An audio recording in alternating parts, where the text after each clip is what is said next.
With the release of live-action Lilo and Stitch, it's time to rank all 5 Lilo and Stitch movies from my least favorite to my favorite.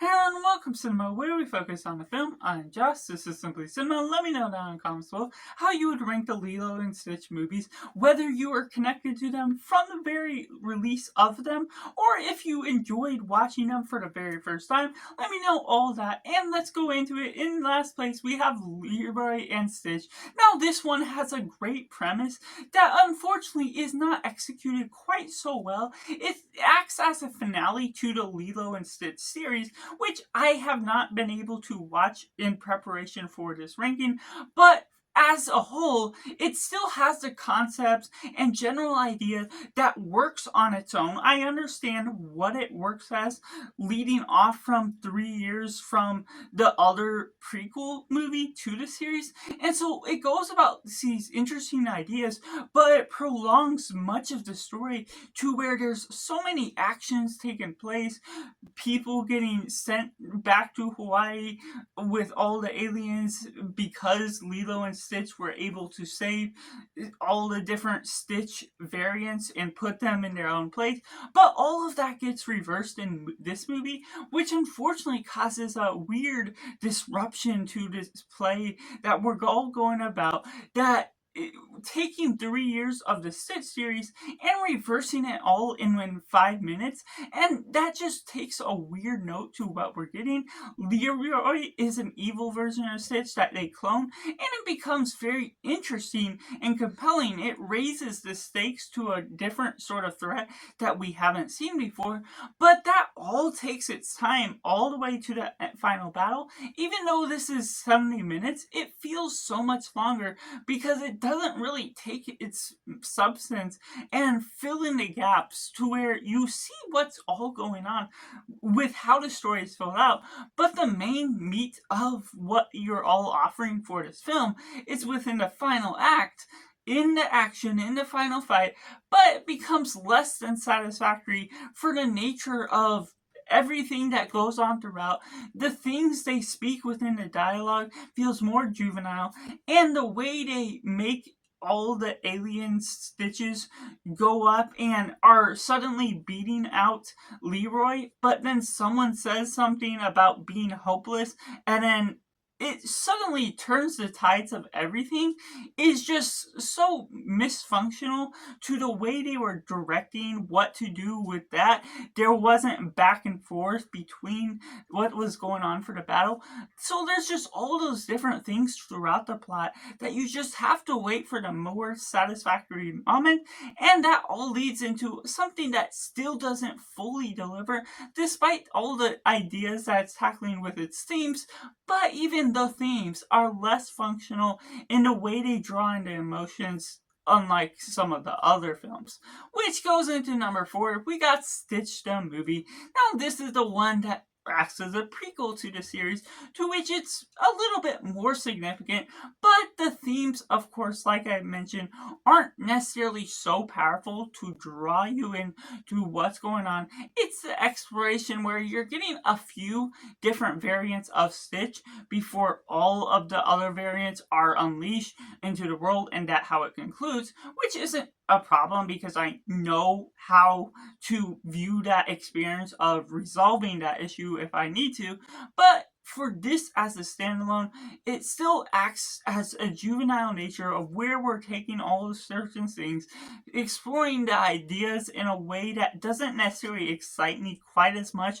as I would expect for this sort of film. The way they go about some of these bad guys, the bunny hair that just doesn't necessarily have what it takes to really stand out, though he does bring about Jumba back into the game, there's something that just doesn't feel like they fully perform or doesn't act as lively in the thematic presence of where they're taking the ideas. And while there is some approach to some of the themes, and there's some nice back and forth between Lilo and Stitch and other things throughout, it doesn't quite offer all the right game that what we got in the present and in the past of the films that we have going on from this is leading on to something that just became something in the middle of the road, which goes into number 3, Lilo and Stitch 2, Stitch Has a Glitch. Now, this was a promising premise that actually did deliver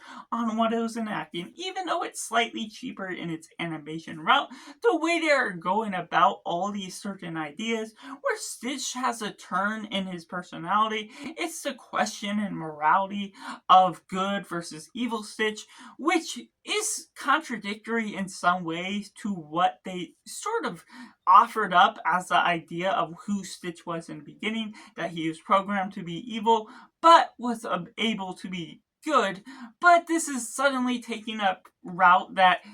it feels like a little bit of a forced sequel that still has its compelling moments. It has its heartfelt warmth between what we get between Lilo and Stitch, the presence of the message and of Ohana, and everything that coincides with that. The frustrating thing that takes it back a little bit more than my number 2 spot that I would have otherwise put it over is just the frustrating ideas with the characters. There's a lack of communication when Stitch has that glitch, when we get Jumba and Pleakley have certain ideas that realize what's going on, that Stitch wasn't fully put together when he was in the lab. It's a nice prequel showing of what event took place when they were creating Stitch, but that ultimately leads into something that, because they don't communicate,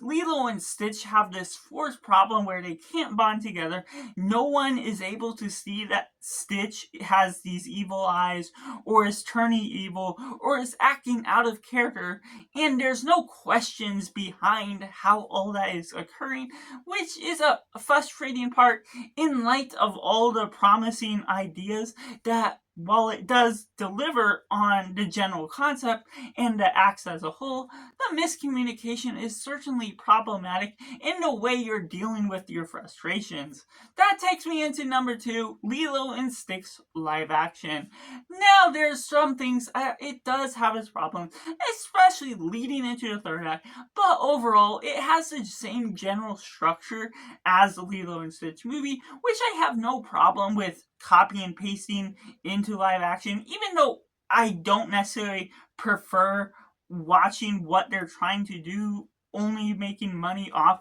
live action instead of making new original movies. But regardless, for the sake of where I'm placing this,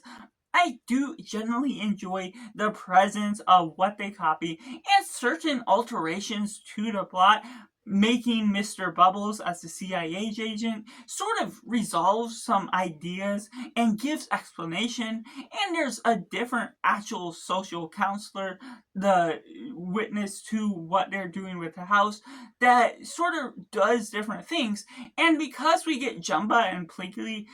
turning into humans as their disguise, makes more sense outside of the silly wigs and everything that puts on the animation form, that obviously they would be able to be seen,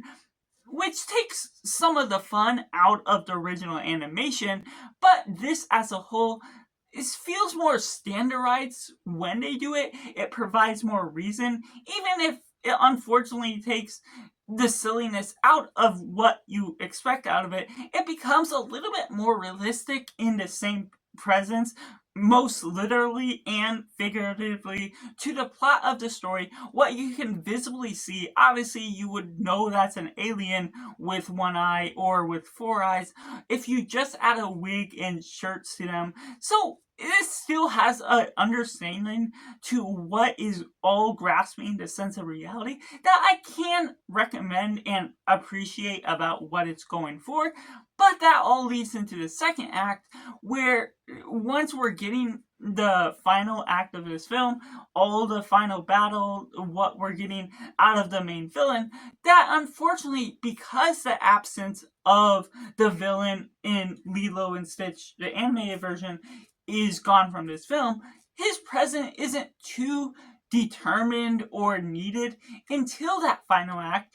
because all of the character you built out of this one particular character that I won't spoil, they have to alternate his plots, his character growth that you know and love already from the original. And this is the biggest sake of comparison, that if you're enjoying a particular character that they created for you to enjoy, suddenly changing his arc goes in a way that is not as satisfying, making him into a villain for the sake of the story, and there's not necessarily going to be a resolvement, even if there's a prequel or a sequel to this live action. It's unfortunately would be forced if they do change him back, and not necessarily satisfying to the nature of what they're ultimately doing, so it puts them in a bit of a pickle that also goes into this weird underwater ending scene that feels ultra unrealistic to the way they go walking underwater. Not even going to explain fully without giving spoilers, but the nature of all of that feels very off-putting, that unfortunately takes a lighthearted, great approach to the first two acts, even if it's not as lively within its animation or music, and all goes into a pretty sour taste with how it finishes. And that takes me into number one, Lilo and Stitch, of course, the original. That is the epitome of something very lively and fun. It may not be for everyone, to the sense of those that aren't necessarily attached to it from the very beginning, but at the same time, it has a narrative that explains its message. Its simplicity isn't necessarily masterful, but all of everything it does is done well to the nature it explores its themes of Ohana and family, the connections and family within each other, the relationship between the aliens and knowing that evil can become good if you just get the right connection, and all the different silliness and jokes feels tonally right despite it being looking like it's going to be out of place. So the nature and connection between Lilo and Stitch, but also the hardships within family and fostering and all the sisterhood, the loss of the parents, is something that's significant but meaningful to the nature of how well it's delivered, how well it's executed, all played out within a brisk pace. It feels quicker than the film actually is, and that's even saying it's a pretty quick film to the way they briskly go on throughout. Now, there's some settlements to which I feel they could have spent a little bit more time resonating with the emotions, but at the same time, doesn't rush over it, doesn't brush off those emotional moments that makes you actually feel the emotions. It still settles in on the darker, more grief-giving moments, but also manages to still give all the lighthearted jokes and sort of juvenile, but still mature humor to where you're taking on that feels lighthearted in all the right ways, brings you a vibrant cast of characters that even if you aren't spending and dissecting a lot out of them, you're not spending hours from what we're getting out of their backstory, everything throughout, but it's all offering just enough to give you the substance to settle in and connect with each one of them, even if not fully, doing enough to really briskly go through the film and touch on all the right sentiments that this film is trying to express. So that's just my ranking of all 5 Lilo and Stitch movies, from my least favorite to my favorite, and I'd love to know your thoughts down in comments below, what you think of my ranking, and how you would rank the movies from your least favorite to your favorite. And if you've seen the series, I'd love to know your thoughts on it. Well, let me know if you should recommend it to me, if I should take some time out of my day, get into that just as well. So make sure to like this video if you enjoy it, subscribe if you haven't already, to join in the film culture community where we talk about the love of cinema as a whole. So that's just all, and make sure to do yourself a favor and go watch a movie.